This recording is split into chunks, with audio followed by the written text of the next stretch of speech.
Assalamualaikum warahmatullahi wabarakatuh. Waalaikumsalam warahmatullahi wabarakatuh.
Para siswa dan siswi sekalian, hari ini kita melanjutkan pelajaran kita berkaitan dengan judul Al-Quran dan Hadis sebagai pedoman hidupku.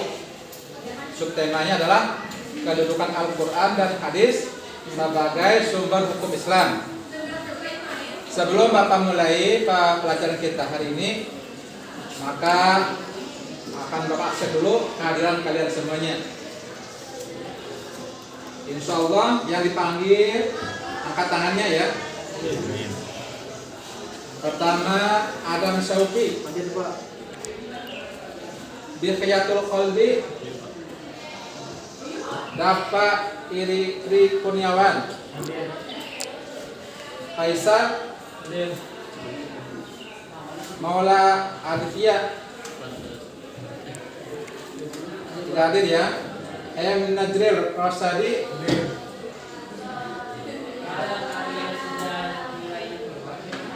terus Yupa Banjar. Baik, hari ini kita kembali melanjutkan pelajaran kita yang sebagaimana Bapak sebutkan tadi, yaitu judulnya adalah Al-Quran dan Hadis adalah pedoman hidupku. Subtemanya adalah kedudukan Al-Quran dan Hadis sebagai sumber hukum Islam. Sebelum Bapak teruskan, Bapak jelaskan pembelajaran kita hari ini, Bapak ingin bertanya terlebih dahulu. Kira-kira ada yang tahu nggak kenapa Al-Quran dan Hadis itu disebut sebagai pedoman hidup? Kira-kira siapa yang bisa menjawab? Bentar. Ya, silakan. Karena Al-Quran dan Hadis merupakan mengatur aspek kehidupan manusia. Karena Al-Quran dan Hadis merupakan sumber hukum yang mengatur semua aspek kehidupan manusia. Baik, bagus jawabannya.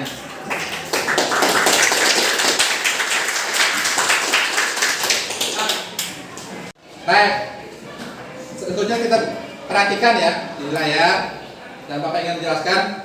Jadi hari ini tadi judulnya tadi Al-Quran dan pedoman hidup, subtemanya adalah kedudukan Al-Quran dan Hadis menjadi sumber hukum Islam.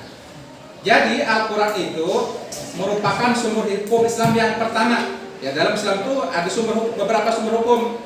Yang pertama adalah Al-Quran, yang kedua adalah hadis, yang ketiga adalah ijma, yang keempat adalah qiyas namanya. Jadi 4 minimal sumber hukum ini dalam Islam. Tapi yang lengkapnya ada lagi, ya. Tapi yang secara umum ada 4. Pertama Al-Quran, yang kedua hadis, yang ketiga adalah ijma, yang keempat adalah qiyas. Al-Quran, Al-Quran artinya kalamullah, firman Allah Subhanahu wa taala yang diturunkan kepada Nabi kita Muhammad sallallahu alaihi wasallam melalui perantara malaikat Jibril alaihissalam, ya, yang diawali dengan Bismillahirrahmanirrahim, diakhiri dengan surah An-Nas, yang membacanya bernilai ibadah. Itu Itu Al-Quran. Jadi Al-Quran itu kalamullah, firman Allah, ya, firman Allah. Makanya kalamullah namanya firman Allah. Kalau bahasa kitanya itu namanya perkataan Allah, ya. Kalimat kalam Allah atau perkataan Allah yang suci. Makanya Al-Quran disebut dengan kitab suci. Karena berasal dari sumber yang maha suci, yaitu Allah Subhanahu wa Ta'ala. Nah, itu Al-Quran, pengertian Al-Quran. Yang kedua adalah hadis. Hadis itu artinya perkataan Nabi Sallallahu Alaihi Wasallam. Ya. Atau secara istilah hadis, segala sesuatu yang disandarkan kepada Nabi, artinya apa yang sumber itu kepada Nabi, ya, baik itu perkataan, perbuatan, ataupun ketetapan atau bahasanya itu takrir, maka itu disebut dengan hadis. Jadi hadis itu ada 3 macam. Ada hadis qauliyah, perkataan Nabi. Ada hadis namanya perbuatan, ya. Kemudian ada namanya hadis takrir, ketetapan Nabi. Jadi 3 macam. Ucapan, ya, qauliyah, kemudian perbuatan fi'liyah, yang ketiga adalah takririyah atau ketetapan Nabi Sallallahu Alaihi Wasallam. Nah, hadis ini adalah sumber hukum yang kedua. Kalau yang pertama adalah Al-Quran, yang kedua adalah hadis Nabi Sallallahu Alaihi Wasallam. Jadi kalau kita mau menetapkan satu hukum, ya, kalau kita ingin tahu hukum apa yang kita berbuat, maka sumber yang dicari pertama adalah Al-Quran. Al-Quran. Bila tidak ditemukan nanti dalam Al-Quran, ataupun ada dalam Al-Quran tetapi belum jelas bagaimana penjelasannya itu seperti apa, nah itu dalam hadis dijelaskan, ya. Misalnya dalam Al-Quran diperintahkan sholat, aqimus sholat, dirikan sholat. Tapi bagaimana cara sholat? Ada nggak dijelaskan dalam Al-Quran? Tidak ada, tidak disebutkan. Cuma secara umum disebutkan perintah sholat. Nah, fungsi hadis itu menjelaskan bagaimana tata cara sholat. Misalnya bagaimana ruku, ya, bagaimana, dan pertama dulu ya, bagaimana takbiratul ihram, bagaimana dia ruku, bagaimana dia sujud, ya, itu semua dalam hadis disebutkan, ya. Nah, lebih lengkapnya itu masuk kepada bagian fikih itu, ya, kajian fikih berkaitan dengan tata cara sholat. Sumbernya itu kan Al-Quran dan hadis semuanya, disusun oleh ulama bagaimana rinciannya atau urutannya itu supaya mudah dipahami. Tapi sumber utamanya adalah Al-Quran dan hadis. Jadi bukan karangan ulama. Ulama itu sekadar menyusun tata caranya sesuai dengan Al-Quran dan hadis. Ya, seperti itu. Nah, kalau lagi seumpama dalam tidak ditemukan suatu sumber hukum dalam Al-Quran atau hadis, lalu ada yang berikutnya dulu ijma. Ijma itu artinya kesepakatan para ulama. Kesepakatan alim ulama kita, para ulama, tokoh-tokoh agama yang memiliki keilmuan yang mumpuni, itu ijma namanya. Nah, tidak ditemukan lagi bagaimana kesepakatannya, tidak ditemukan. Lalu pada pokok yang keempat yaitu kias. Kias itu artinya membandingkan satu hukum dengan hukum yang lain yang serupa. Misalnya dalam Al-Quran dilarang kita minum khamar. Tahu khamar? Minuman yang memabukkan, atau baik sekarang itu narkoba, ya, apalagi itu ekstasi, sabu-sabu dan lain sebagainya, itu jenis khamar, ya kan? Tapi di dalam Al-Quran kita sebutkan itu, yang disebutkan Al-Quran adalah innamal khamru wal maisir, ya, sesungguhnya khamar dan mengundi nasib, ya, berjudi, mengundi nasib, rijsun min amali syaitan, itu adalah perbuatan pada setan. Jadi khamar itu adalah perbuatan setan. Tapi bagaimana untuk sekarang? Ada yang sekarang jenisnya yang disebutkan tadi, ada narkoba tadi, sabu-sabu, ekstasi dan sebagainya, atau anak muda sekarang, anak-anak, ya, kid zaman now itu namanya, apa itu yang lempok gitu ya, istilahnya. Nah, itu kan tidak ada disebutkan. Nah, tetapi dikiaskan dengan khamar yang diminum, bahwa minuman khamar itu memabukkan, sedangkan ekstasi, sabu-sabu dan sebagainya itu kan juga memabukkan sifatnya, maka dihukumkan sama karena nilainya sifatnya sama-sama memabuk. Nah, itu namanya membandingkan, dikiaskan. Karena khamar memabukkan, sabu-sabu dan semuanya itu memabukkan, maka kau berharap ini pun narkoba juga jadi haram. Itu namanya kias. Paham sampai di sini? Siswa sekarang? Paham. Baik. Nah, sebelum Bapak teruskan kembali, nah mungkin ada yang perlu dipertanyakan yang belum jelas atau belum paham, boleh silakan kalau ada. Silakan. Ya, silakan. Sumber hukum Islam itu berasal dari mana? Baik, sumber-sumber hukum Islam. Jadi sebagai Bapak Supon tadi, sumber hukum Islam itu ada minimal ada 4 tadi ya. Ya, dan itu memang dalam agama, ya. Dalam agama Islam itu sumbernya ada 4. Pertama tadi Al-Qur'an, sumber hukum Islam yang pertama, ya. Yang kedua adalah hadis, yang ketiga adalah ijma, yang keempat adalah qiyas. Ya, itu sumber hukum Islam yang utama ada 4. Ya, selebihnya ada lagi. Ya, ada nanti ada ada mursalah, ada namanya syarul qoblana, ya, syariat sebelum kaum terdahulu, nah seperti itu. Jadi ada beberapa, tapi yang utama itu ada 4 tadi. Ya. Nah, kalau kita mau cari sumber hukum, cari di Quran. Kalau tidak ditemukan atau belum jelas, cari di hadis. Kalau di hadis tidak ditemukan, bagaimana ijma ulama, kesepakatan ulama? Kalau belum jelas juga, maka cari di qiyas. Bagaimana pengkiasan suatu hukum tersebut? Nah, itu baru kita dapatkan hukum. Ya, seperti itu. Paham sampai di sini penjelasannya? Baik. Baik, ada yang lain silakan.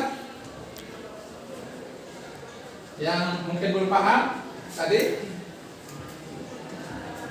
Ini ya tadi ya. Yang mau bertanya atau paham?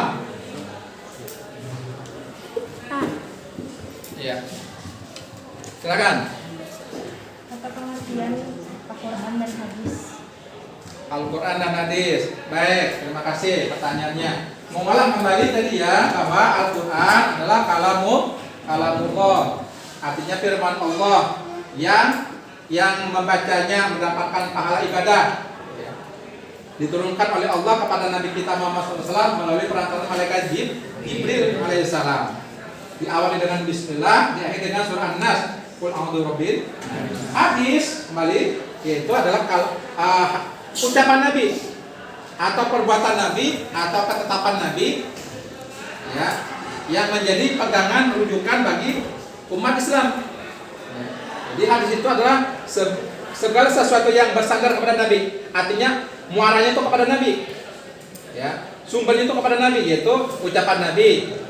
Nabi berucap seperti apa, perbuatan Nabi seperti apa, Nabi melihat perbuatan sahabat seperti apa. Nah, itu namanya hadis namanya. Jadi kalau bahasa ilmu hadis itu, ya, apa-apa yang disandarkan, ya, setiap apa yang disandarkan kepada Nabi, baik berupa ucapan, perbuatan ataupun ketetapan, itu disebut dengan hadis Nabi Sallallahu Alaihi Wasallam. Ini harus paham seperti itu. Karena kalian sudah agak paham dari penjelasan Bapak. Nah, untuk menambah kepahaman, menambah wawasan, nanti kalian bentuk beberapa kelompok, 1, 2, 3 kelompok. Bentuk aja nanti 2 orang atau 3 orang satu kelompok atau 4 orang satu kelompok. Nanti masing-masing kelompok mencari apa definisi Al-Quran, apa definisi hadis, ya. Kemudian juga ijma dan qiyas. Jadi pengertiannya itu apa? Kemudian fungsi dari keempatnya itu apa? Kesimpulannya dari penjelasan Bapak tadi, kalian rangkum baik dari sumbernya yang Bapak jelaskan atau daripada sumber-sumber bacaan yang lain. Apa fungsinya? Apa fungsinya masing-masing? Nah, seperti itu. Paham ya? Nah, itu nanti dikerjakan berkelompok.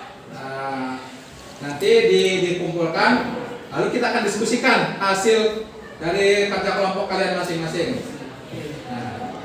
Baik, mungkin itu saja dulu pertemuan kita hari ini. Mudah-mudahan apa yang saya sampaikan bermanfaat bagi kita semuanya. Sebelum Bapak akhiri, kembali Bapak simpulkan bahwa Al-Quran dan hadis merupakan pedoman hidup karena semua aturan dalam Al-Quran dan hadis itu lengkap bagaimana kita menjalin kehidupan supaya hidup kita menjadi terarah, damai, tenang, sentosa, bahagia dunia dan akhirat. Jadi pegangannya adalah Al-Quran dan hadis. Rambu-rambunya itu sesuai Al-Quran dan hadis. Apa yang diperintahkan kita kerjakan, apa yang dilarang kita jauhi, maka akan selamat dunia dan akhirat. Itu kesimpulannya seperti itu. Nah, mudah-mudahan ada manfaatnya. Terima kasih atas perhatiannya.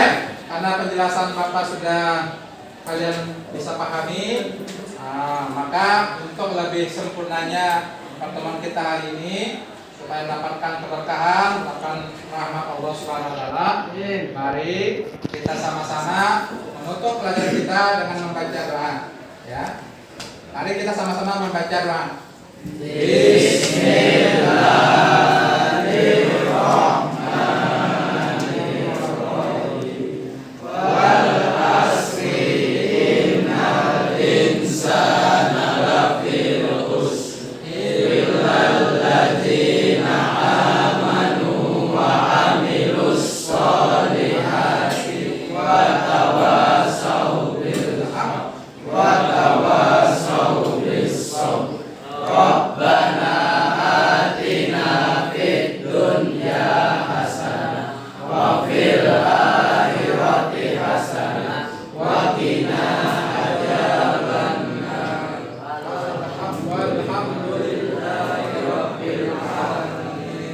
Terima kasih atas perhatian dan segala kehilapan mohon dimaafkan.